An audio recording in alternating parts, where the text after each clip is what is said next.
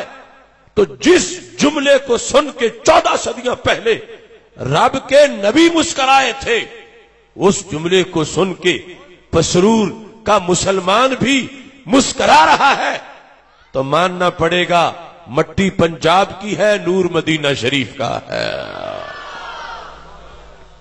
یہ ہوتا ہے سنی ہونا. دوسرے طبقے کا کوئی بندہ ہو، عام نہیں، اگرچہ ان کا کوئی ملا مولوی ہو، کوئی شیخ الحدیث ہو، اس کے سامنے بھی یہ حدیث پڑھ کے دیکھ لو کہ اس کے چہرے کا رنگ کیسے اڑتا ہے. ان کے مجمع میں کوئی یہ حدیث پڑھ کے سنائے اور ویڈیو بنائے اور ہمارے مجمع سے اس کو مقابلہ کرے، یہ سنتے ہی مسکرائے، وہ سنتے ہی مرجھائے. یہ سنے کہ اس وقت بھی ان کے چہروں کی روشنی تیز ہو گئی ہے اور ان کا لگے گا دیے کا تیل ہی ختم ہو گیا ہے. یہ ڈیفرنس، یہ فرق کیوں ہے؟ اس واسطے کہ تمہاری ڈیمانڈ اور ہے، ان لوگوں کی ڈیمانڈ اور ہے.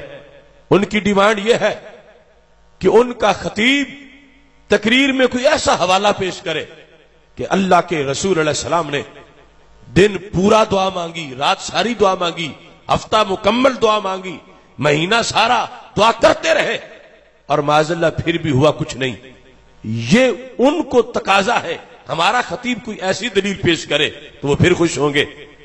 اور ادھر تمہارا تقاضا یہ ہے جو سرکار کا تقاضا ہے. تمہاری وہ ڈیمانڈ ہے جو ہمارے نبی علیہ السلام کی ڈیمانڈ ہے. کیونکہ سرکار جب دعا فرما کے گئے تھے تو ہرگز سرکار کو ذہن میں یہ نہیں تھا کہ دعا تو کر آیا ہوں، ہونا کچھ بھی نہیں. نہیں، سرکار کو یہ پسند تھا کہ ابھی جابر آئیں گے، خوشخبری سنائیں گے کہ قرضہ اتر گیا ہے.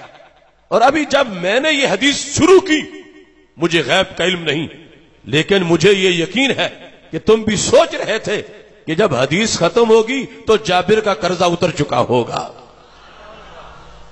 اب یہ ہے اصل بنیاد. ان کے مجمع میں اگر کوئی یہ حدیث اول تو بیان نہیں کرے گا، اور اگر کوئی بیان کرے گا تو مجمع کو لگے گا کہ شاید ہمارا خطیب عقیدہ توحید سیمینار سن کے عمر فاروق توحیدی بن گیا ہے، کہ یہ ہمارے مذہب کو چھوڑ کے ان کی باتیں کر رہا ہے. یہ ہے حقانیت کہ ہمارا عالم دین تو عالم دین رہا. ہمارے مجمع میں بیٹھنے والا کاشتکار ہو، لوہار ہو، کمہار ہو، بشرطے کے دین کا وفادار ہو. وہ مسلک کی وجہ سے اس میں ایک روشنی ہے. دوسرے طبقے کے ملا محدث، وہ اگرچہ کئی سال ان کو گزر چکے ہوں دین پڑھتے پڑھاتے، وہ چوک میں کھڑے ہوں تو اندھیرا محسوس ہوتے ہیں. ہمارے جلسے میں بیٹھنے والا بھی چوک میں ہو تو سویرا ہی سویرا محسوس ہوتا ہے. تو اس بنیاد پر اس حدیث سے جو لفظ اخذ ہوئے کہ میرے آقا علیہ الصلوۃ والسلام نے حضرت عمر فاروق رضی اللہ تعالی عنہ کے اور حضرت صدیق اکبر رضی اللہ تعالیٰ عنہ کے لحاظ سے کیا پیغام دیا. فرمایا اے جابر جو مجھے بتایا ہے چلو میرے یاروں کو بھی بتاؤ. اب پہلے تو میں نے مجمع کی مثال دی، اب میں یہ بتانا چاہتا ہوں کہ میں تمہیں وہ تقریر سنانے آیا ہوں جو میرے نبی علیہ السلام نے حکم فرمایا تھا. کیا فرمایا تھا؟ فرمایا ائت ابا بکر و عمر فاخبرہما، اے جابر جو میں نے تجھے بتایا اور تو نے آ کے مجھے خبر دی، ائت ابا بکر و عمر فاخبرہما، جاؤ تم صدیق اکبر اور فاروق اعظم رضی اللہ تعالی عنہما کے پاس، انہیں بھی وہی پیغام دو جو پیغام تم مجھے آ کے دینے والے ہو. توجہ کرنا، سرکار کو پسند ہے کہ میری شانوں کا میرے غلاموں کو پتہ ہو. سرکار کو پسند ہے کہ جو بات مسجد نبوی میں ہوئی ہے یہ سہنے والے بھی ہو. سرکار کو پتہ ہے کہ اگر امت کے ان دو لیڈروں تک بات پہنچ جائے گی تو چلتی چلتی بات پسرور اور چونڈا کے لوگوں تک بھی پہنچ جائے گی۔ اب جس وقت حضرت جابر رضی اللہ تعالیٰ عنہ ان دونوں صحابہ کے پاس پہنچے، ان کو جا کے خبر دی کہ سرکار کے آنے سے اتنا کرم ہوا کہ سارا قرضہ اتر گیا اور ساری کھجوریں بچ گئیں، تو انہوں نے آگے یہ نہیں کہا کہ جابر تم اکیلے آ گئے ہو، گواہ تمہارے پاس کوئی نہیں، گواہ لاؤ گے تو ہم مانیں گے ورنہ ہم نہیں مانتے، کیونکہ ہم تو پاس نہیں تھے جب تم بوریاں بھر رہے تھے، ہمیں گواہ درکار ہیں۔ جیسے آج یہی بات تم دوسرے فرقے کے لوگوں سے بتا کے دیکھ لو، وہ کہیں گے خبر واحد ہے، اس سے عقیدہ ثابت نہیں ہوتا، تم گواہ پیش کرو۔ اب اپنی اس کنجوسی کو کہیں گے ہم بڑے تحقیق والے ہیں، سنی تو ویسے ہی مان جاتے ہیں، ہم نہیں مانتے، ہم گواہ مانگیں گے۔ تو میں کہتا ہوں تم اپنی تحقیق گھر رکھو۔ کتنا ایڈوانس ایمان ہے صدیق و عمر کا۔ جب حضرت جابر رضی اللہ تعالیٰ عنہ وہاں پہنچے ہیں بتانے کے لیے، تو آگے ان کا جواب کیا تھا؟ کہتے ہیں لقد علمنا اذ صنع رسول اللہ صلی اللہ علیہ وسلم ما صنع ان سیکون ذالک۔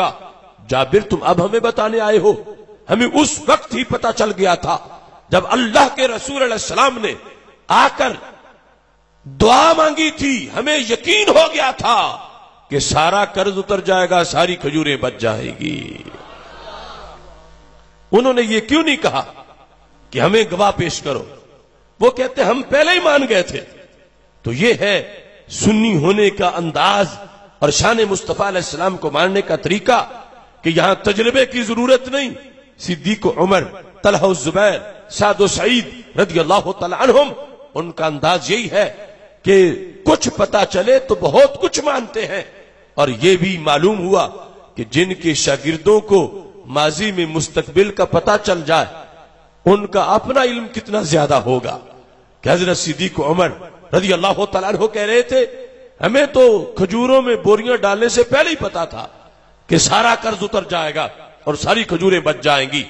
اس بنیاد پر ہم اہل سنت و جماعت لبیک یا رسول اللہ صلی اللہ علیہ وسلم کی صدا بلند کرنے کا میرٹ پورا کرنے والے ہیں۔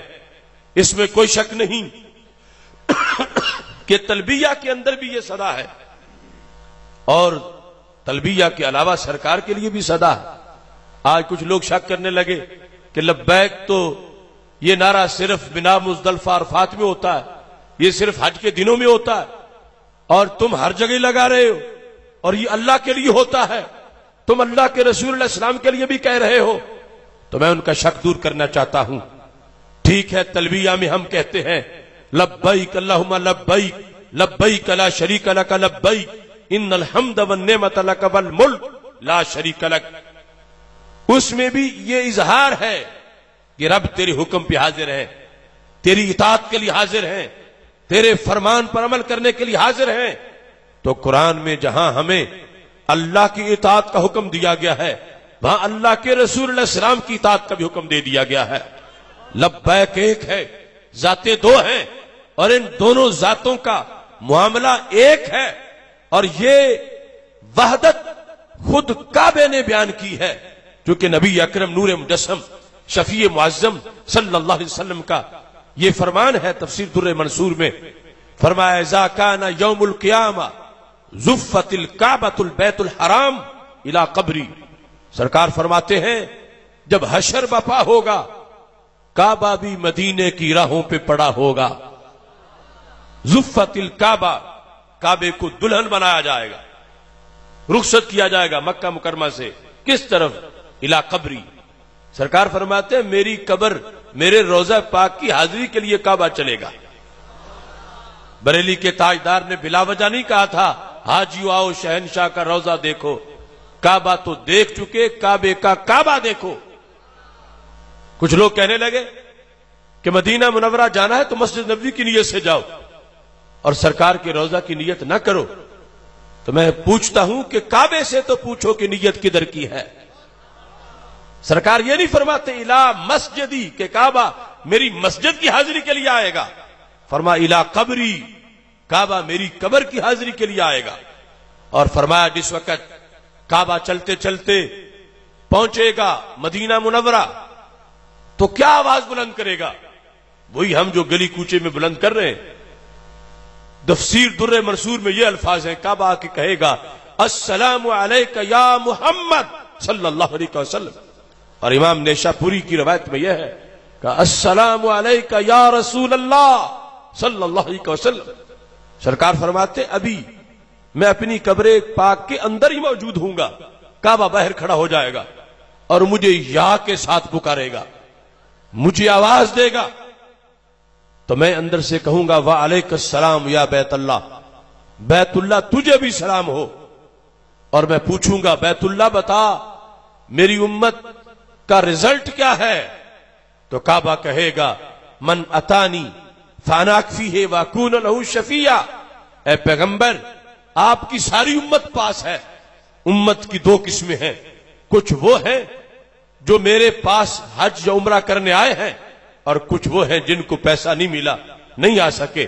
کہ من اتانی فانا اکفیہ واکون لہ شفیعا، جو میرے پاس آیا ہے اس کے لیے میں کافی ہوں اور اسے جنت میں میں لے جاؤں گا. ومن لم یاتنی، اور جو میرے پاس نہیں آ سکا فانت تکفیہ، اے نبی اس کے لیے آپ کافی ہیں. وتکون لہ شفیعا، اور اس کو تم جنت میں لے جاؤ گے. نعرہ رسالت، نعرہ تحقیق، نعرہ حیدری، تاجدار ختم نبوت. تو اس بنیاد پر سرکار دو عالم صلی اللہ علیہ وسلم کو مشکل کشا ماننا، حاجت روا ماننا، کافی ماننا ہم نے گھڑا نہیں، یہ تو کعبے کا طریقہ ہے. ہم بدعتی نہیں، ہم کعبی ہیں، کعبے والے ہیں. کعبے کی آواز اور کعبے کی صدا اور اس کے تحت جو صدا کعبے کی ہے یا رسول اللہ صلی اللہ علیہ وسلم، ہم بھی وہی صدا بلند کر رہے ہیں. اب اس صدا کے بلند کرنے کے بعد ذمہ داریاں سمجھنا یہ ضروری ہے. اس واسطے کہ عربی کے لفظ ہیں، تقاضا اور مفہوم ذہن میں ہونا چاہیے. ایک لیڈر کے سامنے حلف اٹھائیں تو اس کا بھی لحاظ ہوتا ہے، پیر و مرشد کے سامنے حلف اٹھائیں اس کا بھی لحاظ ہوتا ہے. اور جو حلف بار بار دن رات اللہ کے رسول علیہ السلام کے سامنے اٹھائیں اس کا بھی پھر آخری گھڑی تک لحاظ رکھنا ہوگا. امام کرمانی کہتے ہیں کہ جب کوئی شخص لبیک یا رسول اللہ صلی اللہ علیہ وسلم کی صدا بلند کرتا ہے تو اس کا مطلب ہوتا ہے یا رسول اللہ صلی اللہ علیہ وسلم انا مقیم علی طاعتک، کہ سرکار میں نے آپ کی بندگی پہ، آپ کی اطاعت پہ ڈیرا لگا لیا ہے. اب ہم باہر سے آئے ہیں، کچھ یہاں کے مقیم ہیں. مقیم پکا ہوتا ہے، آنے والے چلے جائیں گے، مقیم یہی رہے گا. لبیک یا رسول اللہ صلی اللہ علیہ وسلم جو سرکار کو کہہ رہا ہے کہ سرکار سن رہے ہیں میری بات اور میں سرکار کو یقین دلا رہا ہوں کس چیز کا؟ کہ میں عارضی نہیں آیا، میرے نبی میں آپ کے دین کی حفاظت کے لیے پکا ہی آ گیا ہوں. میں مقیم ہوں اطاعت کی وادی میں. میں ناموس مصطفیٰ علیہ السلام، ختم نبوت اور دین اسلام کے غلبہ کے لیے میں نے اپنے آپ کو پیش کر دیا ہے. جب پیش کیا ہے تو پھر اس پہ پہرا بھی دینا ہے اور اس کے لیے آزمائشیں آئیں تو ان کو برداشت بھی کرنا ہے. اب دیکھو میرے آقا علیہ الصلوۃ والسلام کا فرمان ہے للفقر اسرع الی من یحبنی من السیل الی منتہاہ. فرمایا جب سیلاب کا پانی آتا ہے تو اونچی جگہ سے نشیبی جگہ کی طرف سیلاب کا پانی بڑی تیزی سے جاتا ہے.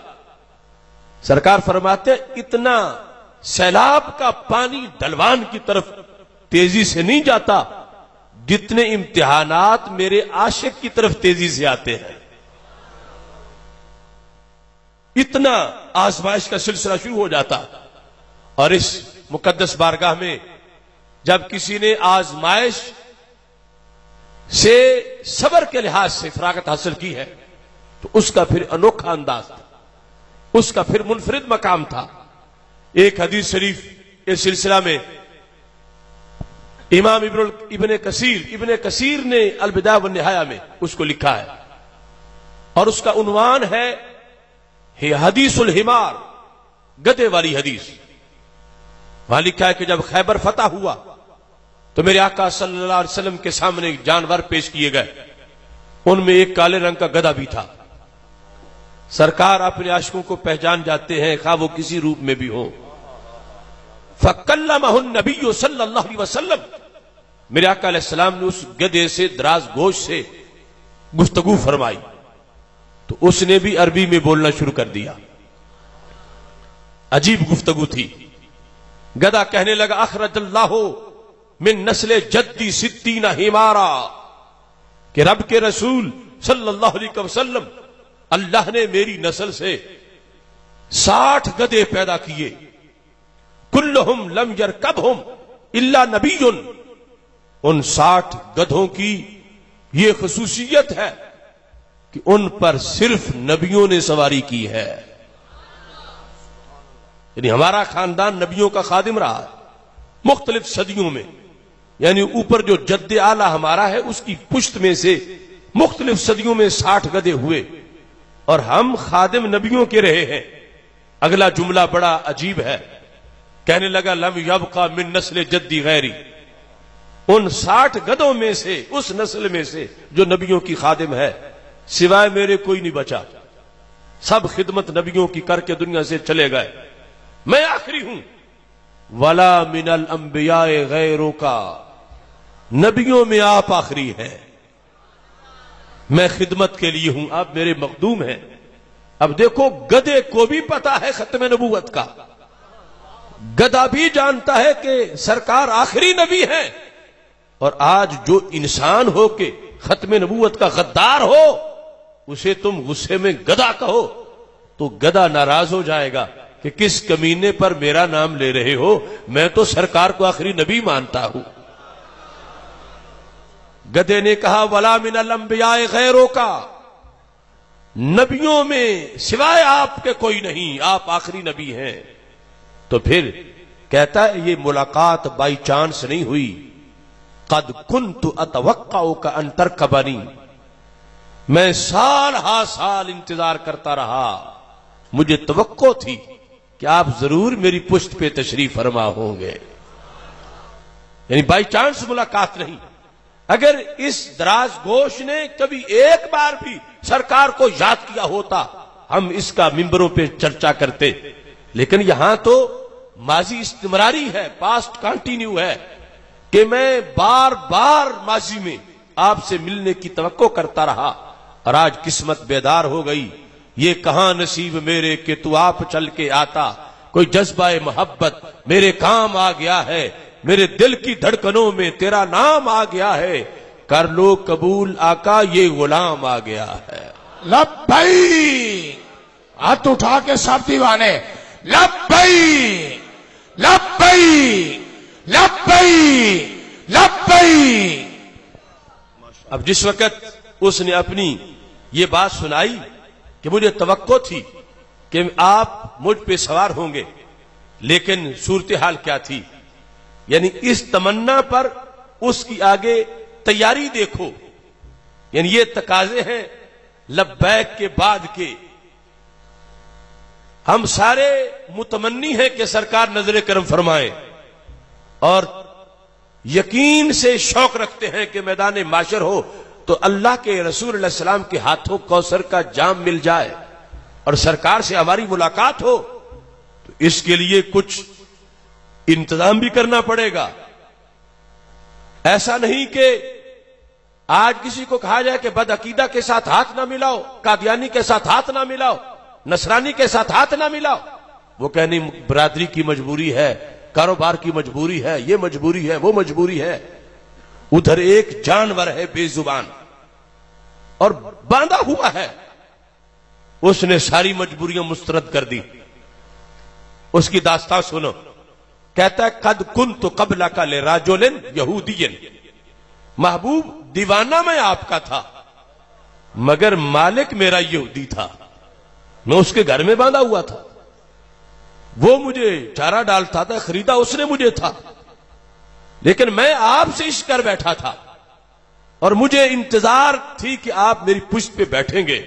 تو پھر کہا میرے نبی میں نے آج تک اپنی پشت پلید نہیں ہونے دی۔ تھا میں یہودی کا، مگر میں نے یہودی کو اپنے اوپر بیٹھنے نہیں دیا۔ اب لوگ آج مجبوریاں پیش کرتے ہیں، اس گدھے کی مجبوری تو دیکھو کہ کسی کا گدھا ہو اور اس کے گھر باندھا ہو، نہ بھاگ سکتا ہے اور نہ اس میں وہ صلاحیتیں ہیں جو انسان میں ہیں، لیکن اس نے اپنے تیاری پوری کی ہے۔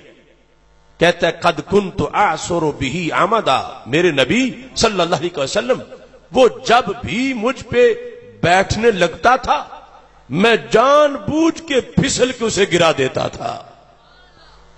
اعصر به عمدا، جان بوجھ کے میں پھسل جاتا تھا، حالانکہ وجہ کوئی نہیں ہوتی تھی نیچے پھسلنے کی، لیکن میں چونکہ اس کو اپنی پشت کے اوپر بیٹھنے نہیں دینا چاہتا تھا کہ پشت سرکار کے لیے رکھی ہے، تو میں گرتا تھا اور اس کو گرا دیتا تھا۔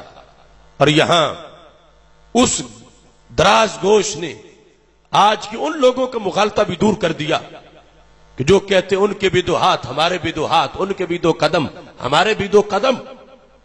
تو وہ دراز گوش بتا رہا تھا کہ بشریت میں فرق ہے، عام لوگوں کی بشریت اور ہوتی ہے، رب کے نبی کی بشریت اور ہوتی ہے۔ ورنہ کوئی کہہ سکتا تھا کہ میرے اوپر آخر کسی حیوان نے تو بیٹھنا نہیں، بیٹھنا تو انسان نہیں ہے اور انسان سارے ایک جیسے نہیں۔ اس نے یہودی کو بیٹھنے نہیں دیا اور کہتا ہے اس کی پھر میں بڑی قیمت ادا کرتا تھا کہ جب میں اس کو گراتا تھا، اور یہ تم سارے جانتے ہو دیہاتی ماحول میں کہ گدھے کو گر بڑے آتے ہیں، لیکن کچھ گدھے ستاتے ہیں کمہاروں کو اور کچھ بتاتے ہیں وفاداروں کو۔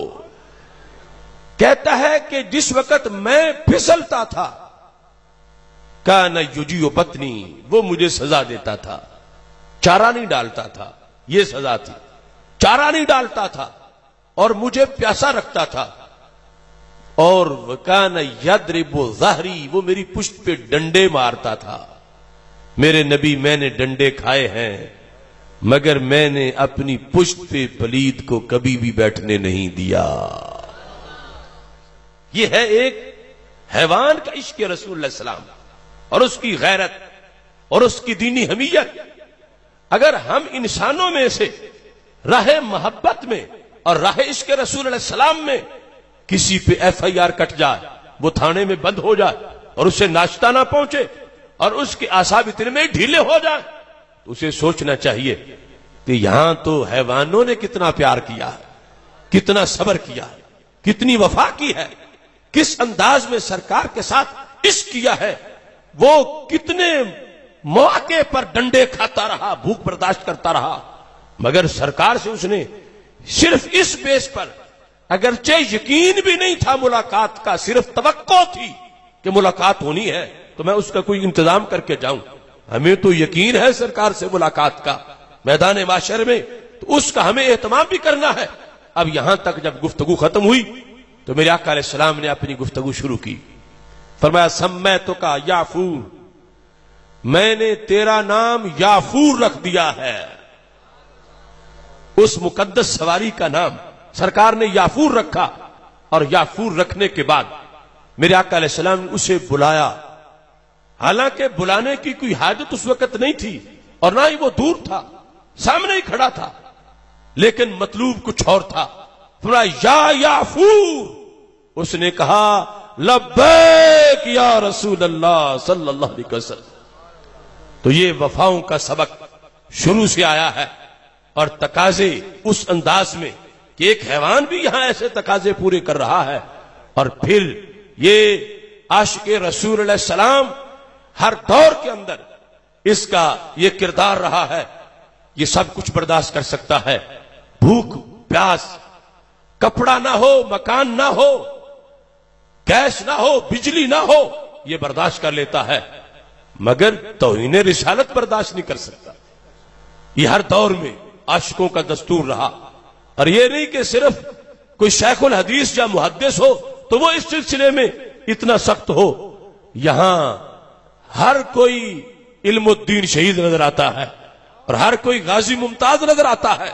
سرکار دو عالم نور مجسم شفیع معظم صلی اللہ علیہ وسلم کے عشق کے مسئلے پر اور جو کردار ادا کرتا ہے پھر اسے ترقی بھی بڑی ملتی ہے، کیونکہ یہ ناموس رسول اللہ علیہ السلام پہ پہرا دینے کا فرض بڑا عجیب اور منفرد فرض ہے. اب دیکھو نماز بڑی ضروری ہے لیکن رب نے دن میں صرف 5 بار رکھی ہے. روزہ بڑا ضروری ہے لیکن 11 ماہ کے بعد صرف 1 مہینہ ہے جو فرض ہے.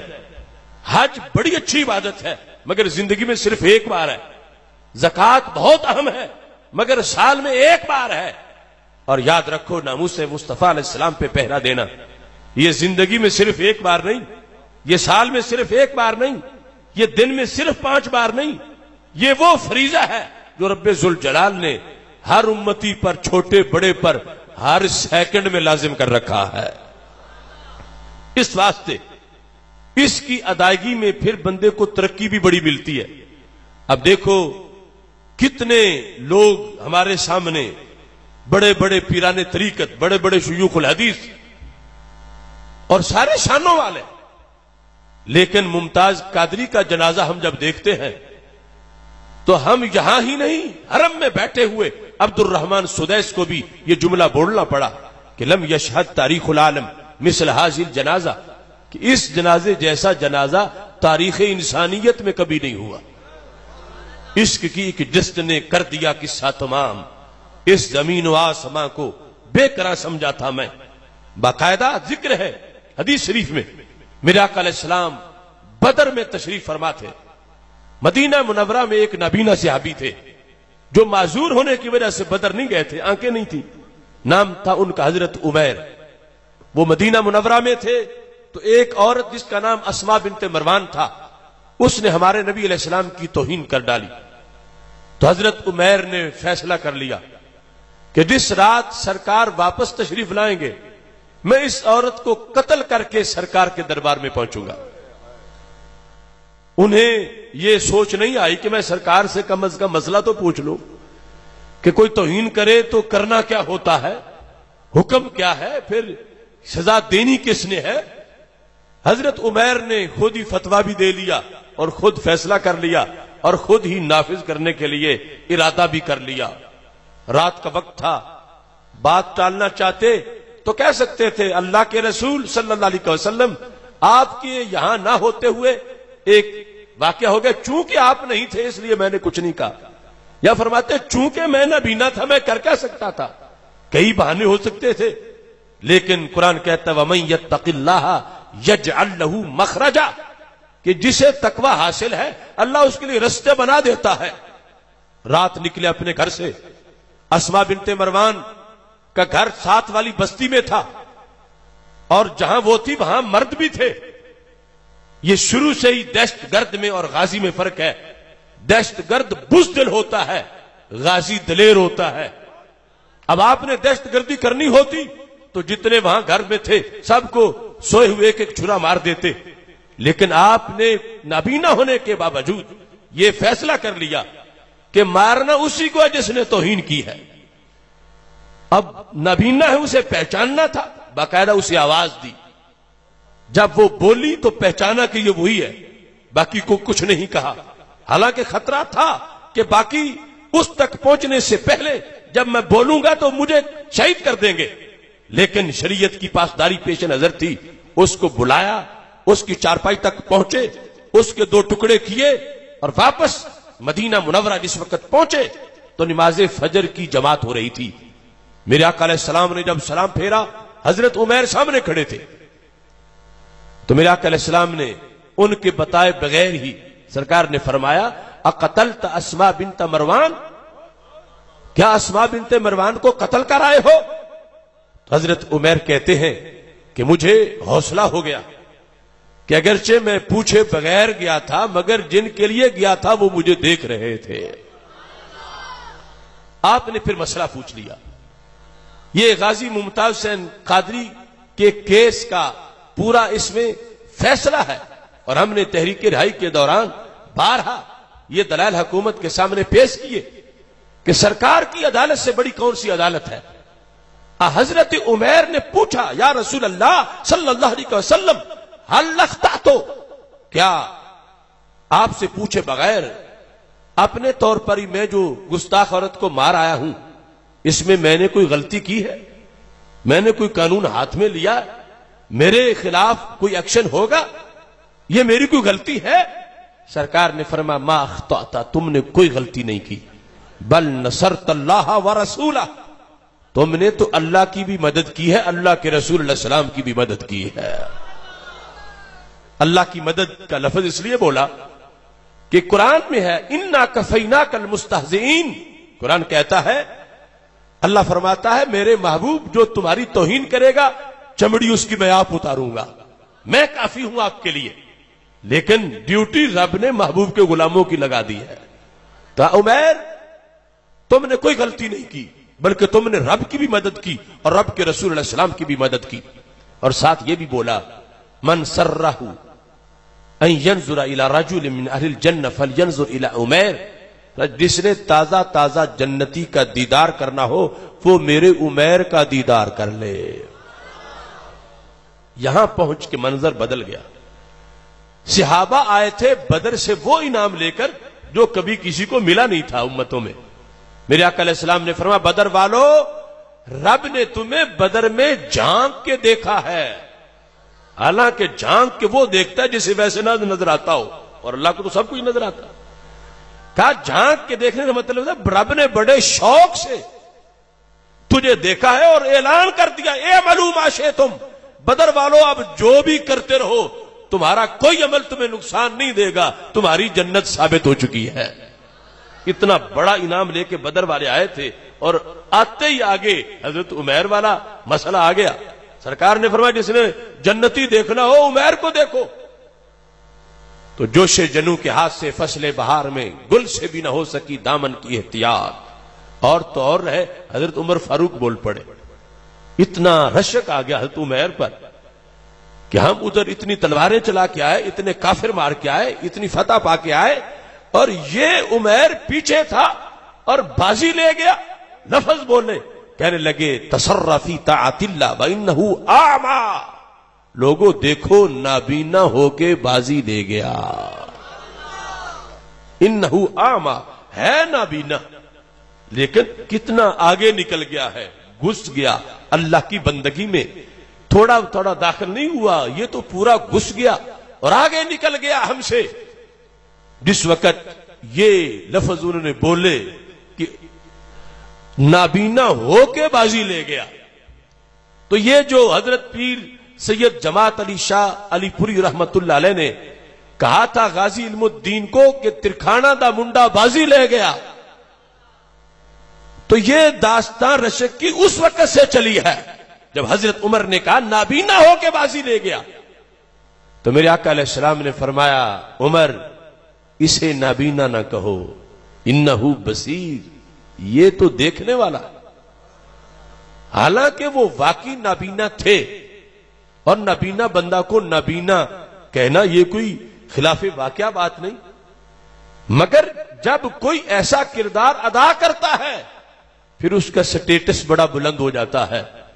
اس کے خلاف ہلکی سی بات بھی برداشت نہیں ہوتی کیونکہ وہ اس کا تعارف بدل گیا ہے. اب ممتاز حسین قادری پہلے 4 جنوری 2011 سے پہلے اپنی امی کی آنکھ کا تارا تھا، اب امت کی آنکھ کا تارا ہے. اس وقت صرف خاندان کا پیارا تھا، اب پورے جہان کا پیارا ہے، کیونکہ کردار وہ ادا کیا کہ جس نے اس کو وہ عروج بخشا. اب حضرت عمر جب یہ کہنے رہ گئے کہ یہ نابینا ہو کے بازی لے گیا تو سرکار نے فرمایا نہیں اسے نابینا نہ کہو. حالانکہ صحابہ کسی کے جسمانی ایسی حالت کا ذکر تحقیر کے لیے نہیں کرتے تھے، تعیین کے لیے کرتے تھے. کوئی نابینا حقارت کے لیے نہیں کہہ رہے تھے، تعین کے لیے کہہ رہے تھے. لیکن سرکار نے یہ بھی برداشت نہ کیا. اب جس طرح وہاں اس کردار سے فیض اچانک ملا، ایسے ہی ان کے صدقے غازی ممتاز حسین قادری شہید کو اس زمانے میں رب نے کیسا عروج بخشا، اور اللہ نے ان کے اس کردار پر کتنا فیضان امت کو دیا کہ وہ ایک غازی تھا، آج تو گلی گلی میں اس کا جذبہ گونج رہا ہے، گلی گلی میں ممتاز قادری بول رہا ہے، گلی گلی میں ممتاز قادری کی آواز آ رہی ہے، اور گستاخوں کے خلاف پوری امت کمر بستہ ہو گئی ہے۔ چونکہ یہ کردار جب کوئی ادا کرتا ہے، امام ابن حجر اسقلانی نے یہ لکھا ہے الدرر الکامنہ میں، میں اپنی گفتگو کو سمیٹتا ہوں، کہتے ہیں کہ منگولوں کا ایک جلسہ ہو رہا تھا، اور ان میں سے کچھ نصارہ بن چکے تھے، کرسچن، بے لگام خطیب ان کا تقریر کر رہا تھا، اور اس نے بولتے بولتے ہمارے نبی علیہ السلام کے خلاف کوئی جملہ بول دیا۔ سمجھتا تھا کہ مسلمانوں کے نبی کے خلاف بول رہا ہوں، اور مجمع میں کوئی مسلمان ہے ہی نہیں، میں جو چاہوں کہتا رہوں، لیکن ایک کارکن وہاں بھی تھا۔ کون تھا؟ انسان نہیں تھا، کتا تھا، باندھا ہوا تھا، مگر جب توہین رسالت ہوئی اس سے برداشت نہ ہوا، وہ اچھلا اور اس نے اس شخص کے منہ پہ پنجہ مارا اور اس کو زخمی کر دیا۔ مجمع میں سے کوئی شخص بول پڑا، پڑھنے کا سلیقہ ہو تو پڑھ لیتے ہیں کچھ لوگ، پانی پہ لکھی ہوئی تحریر ہوا کی، حقیقت کا آخر پتہ چل جاتا ہے۔ تھا وہ بھی نصرانی جو بولا، لیکن اس نے کہا یہ جو کچھ تیرے ساتھ ہوا یہ توہین محمد علیہ السلام کی وجہ سے ہوا، کیونکہ تو نے حضرت محمد مصطفیٰ صلی اللہ علیہ وسلم کی توہین کی ہے، تو کتا وفادار نکلا ہے، کتے سے برداشت نہیں ہوا۔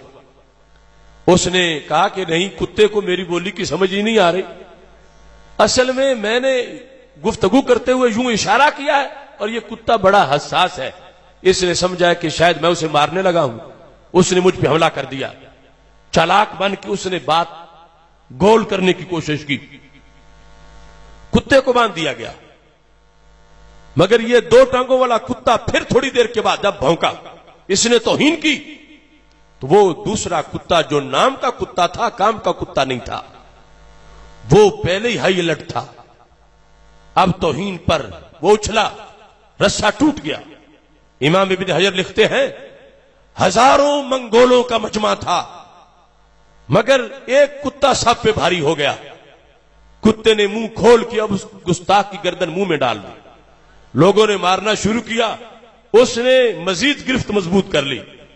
رب کعبہ کی قسم، جب تک گستاخ کا سر تن سے جدا نہیں ہوا اس وقت تک کتے نے منہ ہی نہیں کھولا۔ دن دہاڑے بھرے مجمع میں ایک کتا اپنی کاروائی مکمل کر گیا۔ اب اس کے اس کارنامے کا فائدہ کیا ہوا؟ امام ابن حجر نے لکھا ہے فَأَسْلَمَ بِسَبَبِ ذَلِكَ 40,000 من المغول، کتے کی کاروائی پر 40,000 منگولوں نے ہمارے نبی علیہ السلام کا کلمہ پڑھ لیا، کتے کی کاروائی پر، اتنا فیض ہے۔ ایک جہنمی کو بھی جنتی بنانا بڑا مشکل ہے، ہم تقریریں کرنے لگے، واز کرنے لگے، بڑی دور جا کے اثر ہوتا ہے، کوئی جہنمی نکلتا ہے، جہنم سے تو جنتی بنتا ہے، ادھر کتے کی کاروائی دیکھو، 40,000 لوگوں کے کفر کے تالے ٹوٹ گئے، شرک کے تالے ٹوٹ گئے، وہ جہنم سے نکلے جنتی بن گئے۔ تو میں کہنا چاہتا ہوں اگر ادھر ایک کتے کی کاروائی جو تحفظ ناموس رسالت کے سلسلہ میں تھی اس کا فیض ہے، تو ادھر تو اشرف المخلوقات ہے، خیر الامت کا فرد ہے، نام ممتاز حسین قادری ہے، تو اس نے جب گستاخ مارا ہے تو میں نے اس وقت کہا تھا کہ صدیوں میں نور جائے گا اس شیر مرد کا، اب بن گیا ہے عشق کا مینار قادری، ہر عاشق رسول کا دلدار قادری، اب بن گیا ہے عشق کا معیار قادری، عہد رواں کا قول اور اقرار قادری، فیض رضا سے پیکر کردار قادری، صدیوں میں نور جائے گا اس شیر مرد کا، اب بن گیا ہے عشق کا مینار قادری۔ وہ روکتے ہیں ایک بار نام لینے سے، میں کہہ رہا ہوں برملا لکھ بار قادری، میں کہہ رہا ہوں حاکموں سے خوب جان لو اب ہر گلی میں پاؤ گے تیار قادری. جس دن سے وہ گستاخ پہ تلوار بنا ہے اس دن سے بن گیا ہے میرا یار قادری. نعرہ تکبیر، نعرہ رسالت، ہاتھ اٹھا کے نعرہ رسالت، نعرہ تحقیق، نعرہ حیدری، تاجدار ختم نبوت، جرت و بہادری، جرت و بہادری. تو وہ غازی ممتاز حسین قادری شہید آخری رات یہ پیغام دے کے دنیا سے جا رہے تھے کہ ناموس مصطفیٰ صلی اللہ علیہ وسلم کے لیے میں نے جان دی ہے اور نظام مصطفیٰ صلی اللہ علیہ وسلم کا میں منتظر رہوں گا.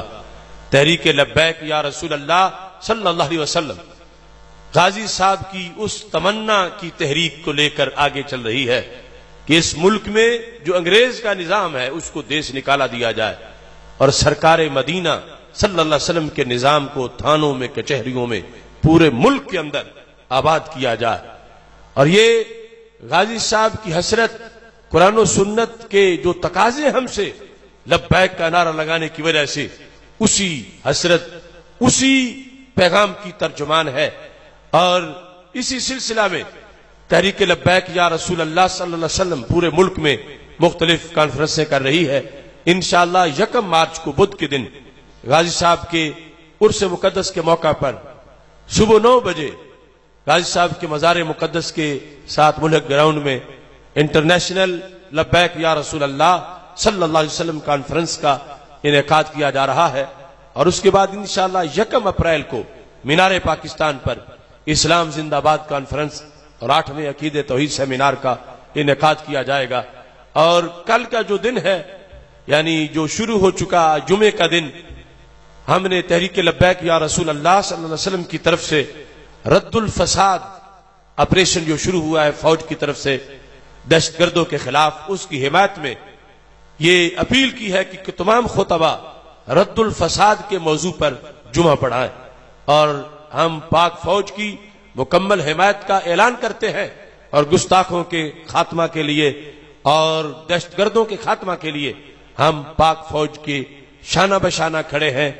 کل جمعوں کے اندر خطبات جمعہ میں غازی صاحب کے عرس شریف کا بھی بھرپور اعلان کیجئے. میں ایک بار پھر ان تمام حضرات کو، نوجوانوں کو جنہوں نے یہاں پر اس عظیم کام کے لیے محنت کی، پاکستان سنی تحریک، یہ تنظیم بھی تحریک لبیک یا رسول اللہ صلی اللہ علیہ وسلم کا ایک حصہ ہے. یہ ساری تنظیماتی اہل سنت ہم ان کو اس گلدستہ کا ایک پھول بنا رہے ہیں اور کافی تنظیمات تحریک لبیک میں شامل ہو چکی ہیں. جس چیز کی آج ضرورت ہے وہ سنی کی بیداری ہے. گر جاگ گیا یہ سنی تو پھر ہر طاقت سے بھاری ہے. مت ڈرنا ان بدخواہوں سے، مت ڈرنا ان تنگ راہوں سے، جب ساتھ ہیں طیبہ کے والی پھر آگے کیا دشواری ہے. جس دور میں ملت کے غازی سولی پہ چڑھائے جاتے ہوں وہ طرز حکومت ملت سے مکاری ہے، غداری ہے. انگریز کے سب نوکر چاکر اس ملک سے بستر گول کریں، اب راج اسی کا آئے گا ممتاز سے جس کی یاری ہے. وآخر دعوایا ان الحمدللہ رب العالمین.